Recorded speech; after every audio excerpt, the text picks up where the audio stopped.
네, 14번째 이번 시간에는 기타 채권을 살펴보겠습니다. 지난 시간에는 이제 이 계정과 비교한다면 매출 채권이었고요. 이번 시간에는 이제 기타 채권, 계정 과목들이 조금 많이 있는데, 어, 조금 이제 미술 수익이나 선급 비용 같은 경우가 그렇게 많이 나오는 편은 아니에요. 다소 조금 어렵기 때문에. 그렇지만 어떤 형태로 나올지 모르고요. 결산 시 많이 등장하는 과목들이라 같이 연결해서 살펴보도록 하겠습니다. 단기대여금은 만약에 보고하는 날로부터 해서 1년 이내가 만기가 도래돼서 누군가에게 빌려준 채권이면 단기 그리고 빌려준 돈 대여금. 근데 1년 이후가 도래되면 장기 대여금이고요. 만약에 내가 누군가에게 빌려준 이 대여금이 상대방 외부 거래처가 아니라 우리 회사의 주주나 임원이나 종업원들에게 빌려줬을 때는 임직원 등 단기채권 이렇게 별도로 계정 과목을 분류해요. 그리고 요 세 가지 계정 과목의 특징은 우리 회사가 돈이 나가고 기업이 돈이 나갔는데 그 돈이 나간 이유가 누군가에게 빌려준 거죠. 근데 그 빌려준 계정 과목이 단기냐 장기냐 그리고 빌려준 대상자가 누구냐를 가지고 세 가지 계정 과목으로 분류되는 거예요. 단기 대여금을 공부하지만 이게 기간만 달라지면 장기가 달라진다는 거. 누구냐에 따라서 과목이 달라진 거. 연결해서 잘 학습을 해 놓으시면 좋겠고요. 예제 가지고 한번 해볼게요. 2월 20일에 종원 상사에게 대여하는 날로부터 3개월 뒤에 상환받는 조건으로 증서 한 장 받고 현금 300을 빌려줬대요. 그럼 현금이 나갔다는 얘기죠. 자, 현금이 어떻게 된 거지 헷갈리는 순간 이제 분개는 안 되는 거예요. 그러니까 오늘 이 회계 처리가 현금이 들어온 거래인지 현금이 나간 거래인지 그런 것들이 잘 이해가 되느냐 아주 기본적인 내용들이지만 그 상당히 중요할 거고요. 300만 원이 거래처에게 빌려줬고 기간은 3개월이래요. 그러면 완벽한 이 계정 과목으로 분류되면 되겠죠. 단기 대여금. 종원 상사에게 빌려줬다는 게 매우 중요해져요, 나중에. 거래처가 누군지를 판단해야 누군가에게 빌려준 돈이 얼마가 있으며 언제까지 이 돈을 받아야 되는지 이런 것들을 내부적으로 관리를 해야 되니까 그런 의미상 매우 중요한 기능을 하게 됩니다. 자, 5월 20일은 3개월 지났죠. 그래서 종원 상사에게 빌려주었던 300만 원을 드디어 현금으로 돌려받았대요. 현금이 들어왔다는 얘기겠죠? 그리고 이 단기 대여금이 이렇게 대변으로 반제가 되겠죠. 그대로 쓰시면 되겠습니다. 이거 어렵지는 않아요. 근데 계정 과목과 관련해서 단기 대여금을 어떤 상황에 쓰는지 케이스를 잘 이해하시는 게 중요하고요. 단기 대여금을 이제 누군가에게 빌려주면 돈을 빌려주는 또 내 돈을 쓰는 거죠, 상대방이. 그러니까 대차 계약서를 작성하게 돼요. 예를 들어 뭐 영민상회가 갑이 되고 뭐 하나로물산이 을이 돼서 서로가 금전대차 계약을 체결하면 1,300만 원을 빌려주고 을은 이거를 받아가지고 차용하고요. 뭐 만기 대 변제 기간은 22년도 3월이고 21년도라고 전제했을 때 그래서 을은 매월 20일까지 갑의 주소지나 갑이 지정하고 있는 장소에 돈을 지급한다. 그러니까 갑이 예고, 을이 예인데 갑이 예에게 빌려주는 형태인 거죠. 그래서 밑에 보면 하나로 물산하고 자금 대여 계약을 하고 은행에서 돈을 자금을 이체했다. 그러면 보통 예금으로 돈이 나갔다. 얼마 나갔나? 1,300만 원이 나갔다. 나간 이유는 상대방에게 내년이 만기가 된다고 전제를 하시고 21년도라고 보면 내년 만기니까 기간을 3월에 6월에 빌려줬다 3월에 빌렸다 이거 중요하지 않다고 그랬죠. 계정 과목은 단기 대여금을 걸고요. 거래처는 하나로물산을 반드시 체크해서 누구에게 빌려주었는지 이 상대적으로 매우 중요한 기능을 하게 됩니다. 자, 이렇게 체크하는 거 단기 대여금은 요럴 때 쓴다. 자, 그럼 두 번째 계정 과목 미수금. 우리가 앞에서 매출 채권, 기타 채권 이런 거 얘기할 때요. 우리가 상품 매출은 상기업에 있어서는 일반적인 거래예요. 그래서 상품 매출로 인해서 발생하는 모든 채권은 다 매출 채권이라는 이름으로 회계 처리를 하고 그 매출 채권의 계정 과목은 디테일하게 두 개가 있는 거예요. 외상 매출금이라는 이름과 바드럼이라는 이름의 채권이 이 두 가지 계정을 묶어서 분리우는 거거든요. 근데 요거 아닌 상품 매출은 아니지만 이외에 내가 가지고 있던 뭐 비품을 쓰다가 팔았거나 기계 쓰다 팔았거나 차를 팔았거나 매출이라기보단 이때는 이제 매각했다라고 부르는데요. 상품 매출로 인한 채권은 요 둘 중에 하나만 주구장창 씁니다. 근데 일반적인 상거래가 아닌 이외에 다양한 것들을 쓰다가 팔아가지고 생겼는데 그게 아직 외상이더라. 그랬을 때는 무조건 지금부터는 계정 과목은 하나로만 쓰게 돼요. 그걸 계정 과목으로 기타 채권 중에 미수금. 그래서 일반적인 상거래가 아닌 거래에서 발생하는 모든 채권. 여기서 말하는 모든 채권은 외상이어도 미수금이고요. 어음받아도 미수금이에요. 무조건 계정 과목을 구분하지 않고 그냥 다 미수금으로만 사용해요.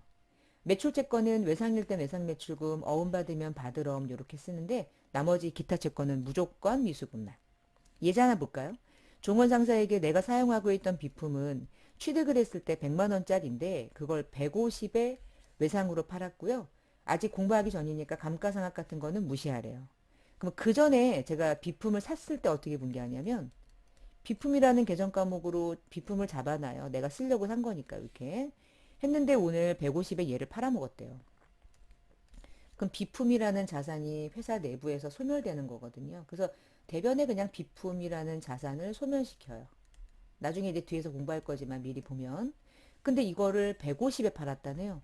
그럼 100만 원짜리의 비품을 150에 팔았는데 아직 요 돈이 안 들어온 거야. 그때 외상채권이라는 계정을 비품을 매각하고 받아야 될 채권의 이름을 이제 미수금이라는 이름으로 처리하고 종원상사에게 받을 거니까 거래처 걸어주고. 근데 이 거래는 딱 안 맞죠? 왜 안 맞냐면 머리를 잘 썼지? 100만 원에 사서 150에 팔았어. 중간에 앉아서 그냥 물건 팔아가지고 돈 벌 수도 있지만 이렇게 비품 사서 싸게 사서 비싸게 팔아가지고도 이익을 낼 수 있네요. 그래서 50만 원의 이득을 낸 거죠. 자, 요때 이익은 이렇게 나중에 부르게 돼요. 비품을 우리가 유형자산으로 분류하는 과목이거든요. 그래서 얘는 유형자산 처분이익이라는 계정 과목의 영업의 수익으로 손익을 바로바로 인식해서 처리를 하도록 하고 있어요. 좀 분계 좀 어려워 보이는 느낌이 들죠. 상품 매출과 관련된 회계 처리는 엄청 간단한 거예요. 나머지 것들은 좀 바로바로 손익이 이걸 팔아서 얼마가 손익이 났는지를 바로바로 인식해서 장부에 반영하고 있고 그런 형식을 잘 여러분이 구분하는 거예요. 미수금은 이렇게 기타 채권들을 많이 사용하는 과목이에요. 자, 그리고 미수금과 관련한 이 기타 채권은 나중에 이제 뭐가 일어나냐면 미수금은 받을 돈이긴 해. 근데 문제는 뭐냐면 받을 돈인데 못 받을 수도 있지. 모든 채권은. 그것도 대손 처리가 일어나죠. 우리가 채권은 크게 둘로 나누게 돼요. 매출 채권, 기타 채권. 근데 매출 채권 받을 수 없는 상황 앞에서 공부했죠. 이때는 매출 채권인 외상 매출금이거나 또는 받을어음을 직접 차감하는 대손충당금이라는 계정 과목으로 차감 계정 쓰고 왼쪽에 그걸 비용 처리하는데 그 비용은 판관비로 분류되는 대손상각비로 처리를 했었어요. 근데 이건 매출 채권일 때 그렇고요. 만약에 지금 우리가 보았던 미수금이거나 또는 단기 대여금인 경우에 이 채권도 상대방이 부도나 파산 등의 이유로 받을 수 없는 채권이 생길 수 있거든요. 자, 그럴 때 동일하게 처리하는데 대손충당금은 이 채권이든 이 채권이든 각각의 충당금을 쓰는 건 동일하고요. 충당금은 이름은 같지만 모든 채권마다 하나씩 걸려 있는 걸 지난 시간에 제가 프로그램을 열어서 보여드렸죠. 그렇게 하고 그리고 왼쪽에 그냥 대손상각비라고 쓰지 않고요. 기타 채권에서 말하는 그 기타에를 붙여요. 그리고 이 비용은 판관비가 아니라 영업의 비용으로 분류를 시켜요. 왜냐면 매출하고는 무관하니까. 근데 이 외상매출금이나 받으러오면 매출에서 일어난 채권이니까 매출과 관계가 되는 판관비라는 비용으로 떨고 싶은 거예요. 그래서 이거를 구분을 잘 하셔야 돼요. 이것도 혹시 모르니까 알고 계시면 좋겠어요. 전산회계 2급이 그렇게 쉬운 시험은 또 아니니까 이런저런 부분들이 나올 수 있는 범위를 최대한 공부를 한 번이라도 들어 넣는 게 나중에 문제를 풀 때 훨씬 더 수월해지시게 될 거예요. 자, 그럼 선급금은 어떤 건지 하면 말 그대로 선급금이라는 계정 과목. 일단 자산인데 선급금은 먼저 지급했다. 그러면 돈을 먼저 지급했다? 여러분 돈을 먼저 지급하는 경우는 일반적으로 어떤 거래일 때 생기냐면 계약금 줄 때가 먼저 지급하는 거야. 나중에 거래가 일어나고 나서 돈을 주고받는 거는 이미 채권이 생긴 거거든요. 근데 그런 거 아니고요. 상품을 매입해야 되는데 상대방이 매입하기 전에 돈 먼저 줘 이럴 때 있잖아. 그럼 먼저 주는 거잖아. 근데 돈을 먼저 주는 경우는 대부분 계약금을 주는 거죠. 그래서 계약금 먼저 줬을 때를 쓰는 계정 과목이에요. 유일하게 그렇게 생각하시면 돼. 외우셔야 돼 이건. 자, 계약금 지급하는 문제 한번 볼까요? 거래처 갑으로부터 상품 100만 원을 매입하기로 계약을 맺었대요. 잠깐 여기서 끊으면 우리 계약을 맺은 건 회계상 거래가 아니에요. 그쵸? 그 분개를 하면 안 돼요. 안 하는데 계약금 10만 원을 현금으로 지급했대요. 그럼 이 문제에서는 무엇 때문에 회계 처리하냐면 현금 준 거를 분개하기 위해서 회계 처리하는 거예요. 100만 원에 대해서는 분개를 할 필요가 없어요. 근데 10만 원은 뭐죠? 계약금 준 거거든요. 근데 계약금 쓰지 않고 계약금을 지급했을 때 이 자리에다가 무슨 이름으로 처리하냐면 선급금으로. 그리고 거래처 반드시 이제 우리가 관리를 해줘야 나중에 이 계약금이 누구에게 먼저 나가는지를 알아야 나중에 돈 받을 때 이거 까고 나머지를 지급하겠죠. 그런 형태를 가니 맞아. 선급금은 반드시 언젠간 사라져요.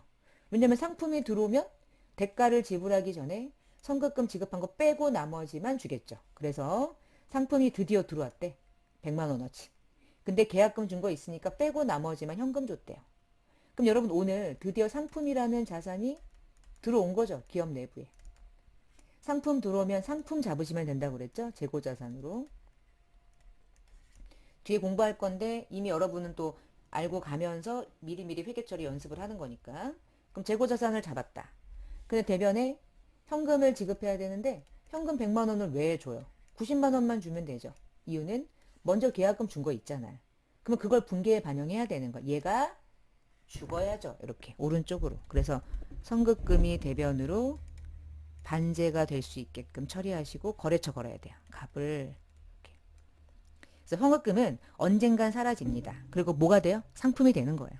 그렇게 일단 기본적인 흐름을 잘 이해해 주시고 근데 여러분 나중에 이제 실제로 시험 문제를 풀 때는 얘도 분개하고 얘도 분개하라고 안 해요. 생뚱맞게 얘만 띵 나오거나 이미 선급금 지급한 거는 이미 회계 처리가 되어 있는 상태에서 얘를 분개하라거나 이런단 말이에요. 그러니까 연결은 시키지만 나중에 문제를 푸실 때는 이 둘 다 분개하는 경우는 절대 나오지 않고 이게 어떤 형태로 거래가 일어났는지 오늘은 선급금을 지급하는 건지 아니면 계약금을 지급한 상태에서 상품이 들어오는 문제인지 이런 다양한 케이스를 등등등등을 잘 이해한 상태에서 또 문제를 풀어나가는 게 상당히 또 중요한 여러분의 도움이 되는 것들이니까 그것도 잘 기억하시면 좋겠고요. 자, 그 다음 페이지. 이번에는 가지급금을 보는데요. 근데 가지급금은 보세요. 지급했대요. 근데 여기서 말하는 가계정은 임시계정인 거야. 임시. 그러니까 이런 의미인 거죠.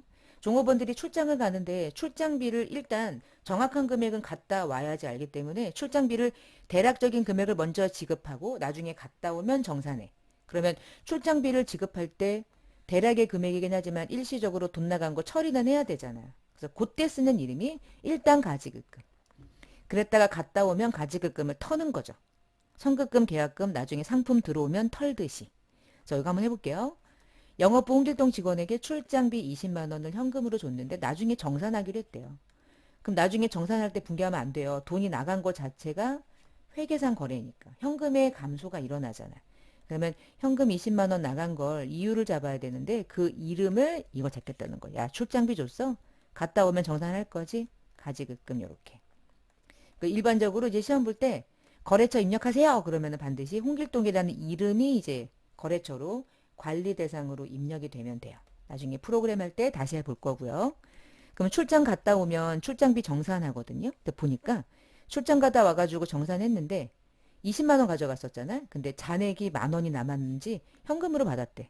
그러면 20만 원 중에 19만 원 썼다는 얘긴데 19만 원을 어떻게 썼는지 보니까 왔다 갔다 교통비, 잠자는 숙박비, 그리고 밥 먹은 식대 더해서 19만 원이었네요. 자, 그럼 보세요. 우리 지금 19만 원을 썼지만 가져갔던 돈은 20만 원이고 현금으로 만 원을 직원으로부터 회사가 돌려받았죠. 그러면 이때 이렇게 하는 거야. 가지급금 잡아놨던 거 없어져야죠. 임시잖아. 그쵸? 모든 자산은 이런 식으로 또 소멸되고 막 그러는 거예요. 영원한 자산은 없어요. 잠깐 자산이었던 거지. 그러니까 가지급금이 왜 자산입니까? 물어보면 이렇게 말하면 돼.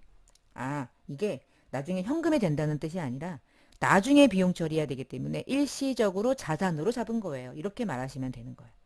그럼 가지급금 20만 원 떨면 나머지 현금으로 돌려받은 게 만 원이 들어왔죠? 이렇게. 그럼 결국은 차변에 19만 원만 출장비 쓴 거잖아요. 자, 여기서 요 출장비. 출장 갔을 때 사용한 모든 비용은 출장비를 무슨 이름으로 처리하냐면 이름을 여비교통비라는 이름의 비용 처리를 하도록 하고 있어요. 그래서 이 자리에다가 여비교통비라는 이름으로 처리를 하시면 되겠습니다. 그래서 비용의 이름이에요. 그래서 또 하나 외워야 되겠네요. 출장비를 지급하는 시점에는 아직 얼마가 지급될지 모르는 상태. 일단 나중에 정산하기라고 지급했을 때 가지급금 잡아놨다가 나중에 실제로 출장비를 사용한 금액으로 정산을 하는 시점에 그때야 비로소 정확한 대응되는 정확한 금액만큼을 비용 처리하는데 그 출장비를 비용으로 처리할 때 쓰는 이름이 여비교통비라는 이름이다. 이렇게 보시면 돼요. 자, 이렇게 출장비 한번 봤습니다. 자, 그 다음 개정 과목은 가지급금과 관련된 회계 처리 그냥 간단하게 요약되어 있는 거니까 방금 전에 했던 것과 거의 동일해요. 한번 연습 삼아 예제 삼아 한번 보시라고 드린 거고요. 그 다음 페이지에 미수수익. 이게 조금 어려울 수 있는데 우리가 미수수익이라고 하는 이름의 뜻이 뭐냐면은 수익으로는 인식해야 되는데 아직 들어오지 않은 거야. 그러니까 미수라는 이름이 중요하고요. 이거는 수익의 미수 계정이죠. 미수금의 다른 뜻이라고 생각하셔야 돼. 쉽게 생각하면. 얘는 자산이에요, 자산. 수익이 아니라. 자산 부채 사업, 자산 부채 자본 수익 비용 중에 얘는 수익이라고 불리우지만 수익이 미수됐어요라는 뜻이지 수익입니다를 말하는 게 아니에요. 그럼 예를 들면 요걸 먼저 얘기하고 위에 있는 내용들을 정리를 한번 해볼게요. 12월 말이요. 기말에 국민은행 정기예금 통장에 1,000만 원이 들어가 있대요. 여기까지 여러분에게 붕괴하라는 뜻이 아니야. 정기예금에 1,000만 원이 들어가 있다는 걸 언급해 준 거야. 근데 왜 이런 말을 기말에 얘기하냐. 여기까지 끊고 우리끼리 얘기를 해보면 정기예금에 돈을 넣어놨다. 왜 넣었을까요? 이자 받으려고. 그럼 이자는 가입한 날로부터 만기까지 이자가 매일매일 붙는 거죠. 매일매일 붙는 거죠. 여러분 이자는 갑자기 딱 붙는 게 아니잖아요. 그치? 가입한 날부터 계속 붙는 거야. 그러면 그 이자는 만기가 됐을 때 이자가 들어오거든요. 만기가 됐을 때. 그래서 보니까 이자율은 12%고요. 가입은 이번 연도 4월에 했는데 만기는 내년 3월 말일이래요. 그러면 올해 4월 1일부터 만기가 내년 3월 말일 요렇게 1년이 가입된 거고 연 이자는 12%래요. 그러면 이자가요. 1,000만 원 예치해서 12% 이자가 붙는다는 얘기는 그 전체 이자가 얼마란 얘기냐면 120만 원이 이자란 얘긴데 요 1년 동안. 근데 그 이자가 내년에 들어오거든요. 120만 원 전액이요. 그럼 생각해봐요. X 2년도 3월에 들어오는 120만 원의 이자는 모두 전액이 X 2년도의 이자냐 이 얘기죠. 들어오는 건 맞지만 120만 원은 4월 1일부터 3월 말일까지 이런 식으로 1년이라는 기간 동안 계속 붙은 거잖아. 그러면 회계는 어떤 거라는 거냐면 야 이자가 이때 들어온 거는 알겠는데 이번 연도 1년이라 이번 연도 X 1년 4월 1일부터 12월 말일까지 기간이 경과되면서 발생된 이자가 있다면 그건 X 1년도의 이자 아니야? X 2년도의 이자는 X 2년도 1월 1일부터 3월 말일 3개월 동안의 이자만 X 2년도의 이자인 거잖아. 자, 월 단위로 나눌게요. 120만 원 중에 1, 2, 3, 3개월치 이자는 30이죠. 4월 1일부터 12월 말일이니까 4월 포함해야 되니까 9개월인 거죠, 지금. 90만 원인 거죠. 그럼 여러분 120만 원의 이자는 X 1년도 기간에 속한 이자는 90이고요. X 2년도의 기간에 속한 이자는 30인 거죠. 120만 원의 이자가 X 1년도에 들어오지 않는다 할지라도 돈이 들어오는 게 중요한 게 아닌 거야, 회계는. 발생주의가 중요한 거예요. 현금주의가 아니라. 그래서 이렇게 하겠대. 됐어. 자, 지금 뭘 하라는 거냐? X1년도 12월 말일에 딱 세워놓고 X1년도 12월 말일 시점에 이 4월 1일부터 12월 말일까지 벌어들인 이자 90만 원 미리 잡아. 돈 들어올 때 잡지 말고. 그럼 얼마를 분괴하라는 얘기냐? 90만 원 분괴하세요. 이런 뜻인 거예요. 그래서 90만 원 분괴해야 돼요. 그럼 90만 원 어떻게 분괴하냐면 너 이자 안 받았지만 너 올해 이자잖아. 그럼 잡아. 여러분 이자로 돈 버는 건 무슨 수익이라고 그랬죠? 이자 수익이라고 그랬죠? 이게 수익인 거야. 야 올해 잡아라. 이번 연도에 그냥 넘어가지 마. 근데 문제는 90만 원의 이자를 받았어요? 못 받았어요? 아직 못 받았죠. 근데 언제 받아요? 내년에 무조건 들어와요. 내년에. 그러니까 차변에 뭐라고 적냐? 미수된 수익이라는 별도의 이 수익들을 기간이 경과된 수익을 미리미리 인식하는 별도의 자산 계정을 하나 만들어서 쓰는 거죠. 미수금하고는 구분하기 위해서. 미수금은 오늘까지 돈이 들어와야 되는데 안 들어온 돈을 말하는 거고요. 미수 수익은 오늘까지 들어와야 되는 돈은 아니고요. 기간이 경과돼 가지고 내가 자산으로 잡아야 될 또 다른 채권의 이름이라고 생각하면 돼요. 미수 수익. 그래서 미수 수익을 다시 한번 읽어볼까요? 기간의 손익, 발생주의로 인식할 때 기간이 경과된 발생된 수익 중에 아직 미수된 기간이 경과된 채권의 이름인 거예요. 그래서 미수 수익하고 미수금을 헷갈리지 말으라고 여기 구분하고 있는 거예요. 미수 수익은 일반적인 상거래가 아닌 이외에 미수된 채권이죠. 오늘 들어와야 되는데 오늘 안 들어온 채권이고요. 미수 수익은 용역의 제공은 완료되지 않았어요. 이자 수익은 아직 완료되지 않은 거야. 그렇지만 기간이 경과돼서 이미 제공됐기 때문에 이번 연도의 기간의 결산 시점의 수익으로 인식하기 위한 또 다른 자산 계정을 우리가 미수 수익이라고 부릅니다. 아주 중요한 기능을 해요. 미수 수익이. 자, 그러면 두 번째 미수 수익과 비슷한 계정 중에 이제 성급 비용을 같이 한번 보게요. 자, 성급 비용은 비용이 아닙니다. 그러니까 미수 수익이 수익이 아니라 미수라는 거에 포인트가 있듯이 성급 비용도 비용이 포인트가 아니라 비용을 오히려 먼저 지급해서 자산인 거예요. 그래서 우리가 성급 비용은 어떨 때 쓰는 거냐면 요럴 때 쓰는 거 잠깐 볼게요. X1년도 12월 말일에 이것도 이제 결산 시점이라고 생각하시면 되고 본사 건물의 화재 보험료를 보험기간이라는 게 보험료라는 게 오늘 내면 오늘만 보장을 받는 게 아니잖아. 그쵸? 오늘부터 언제까지의 보장기간이 있는 게 보험료가 한 번에 뭐 1년치, 6개월치 막 이렇게 내는 거니까. 보험기간은 이번 연도 4월부터 내년 3월 말일까지 이렇게 1년이면 이걸 보자마자 얼른 머릿속에 생각할게. X1년도는 그럼 몇 개월치 보험기간을 가지고 있어요? 9개월. X2년은 3개월 기간의 보장기간을 갖고 있는 거죠. 이렇게 1년 보험료를 낸 거예요. 근데 그게 12만 원이었대요. 그럼 여기 보세요. 9개월이면 9만 원이 단기보험료란 뜻이죠. 3만 원은 차기보험료인 거잖아. 그리고 우리 시험 볼 때는 다 월할 계산합니다. 일할 계산까지 하진 않아요. 그럼 일할 계산하면은 초1, 월, 말, 일 이걸 어떻게 할 거냐, 산입할 거냐, 불산입할 거냐 이런 게 복잡해지기 때문에 여러분 시험은 그냥 무조건 월할이고요. 그걸 현금으로 이미 지급을 해서 기업이 보험료라는 이름으로 회계 처리를 이미 했대요. 그럼 이런 거야. 4월 1일에 이미 현금이 나갔고 이 12만 원이라는 금액을 전부 다 보험료라는 이름으로 처리했는데 보험료라는 이름이 비용이란 말이에요. 그러니까 비용을 전액 다 처리했다는 뜻이에요. 근데 생각해 보니까 4월 1일에 보험료라는 이름으로 비용 처리한 거 자체가 틀렸다기보단 이게 전액이 단기 보험료가 아니라는 걸 결산 시점에 파악해서 처리하는 거죠. 대체시키는 거죠. 정확한 비용만 남기고 비용이 아닌 건 비용이 아니라는 이름으로 따로 떨어놓고 그러니까 보험료라는 비용으로 처리했다라고 알려준 거는 야 이날 이 분계를 수정하라는 게 아니라 결산 시점에 수정해. 너 이거 12만 원 중에 보험료 전액 12만 원 잡으면 안 되지. 얼마는 단기 보험료가 아닌 거니. 3만 원이 과다하게 잡혀 있지. 그거 까.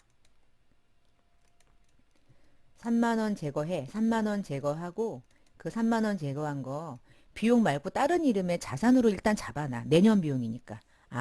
먼저 지급한 거구나. 내년 거 먼저 준 거지. 뭐 다른 거 아니죠? 내년에 지급해야 될 비용을 먼저 지급한 것에 불과하는 성급 계정인 거야. 근데 여기서 말하는 성급 비용이 성급금하고는 큰 차이가 있죠. 성급금은 계약금 줬을 때고 성급 비용은 다음 연도 차기분의 비용을 먼저 지급한 자산의 계정 과목으로 별도로 처리해 주는 거예요. 그래서 성급 비용이라는 계정 과목은 대부분 기말에 대부분 보험료. 근데 보험료가 아닌 다른 비용도 먼저 이런 식으로 지급할 수 있겠죠. 그래서 성급 비용이라는 계정 과목에 들어가야 될 금액은 차기 비용을 인식하는 거야. 단기 비용은 단기 비용으로 남기고 그러니까 차기 비용을 처리하는 거다 이렇게 보시면 돼요. 성급 비용은 성급된 전체 비용 중에 1년 안에 1년 내에 비용이 되는 내년에 비용이 되는 거 먼저 지급한 것에 불과한 거. 그래서 기간이 경과되지 아니한 차기 이후 기간에 속한 자산으로 처리할 때 그 자산으로 처리하는 별도의 비용의 대체 계정으로 이제 선급 비용이라는 자산 계정을 사용하고 있어요.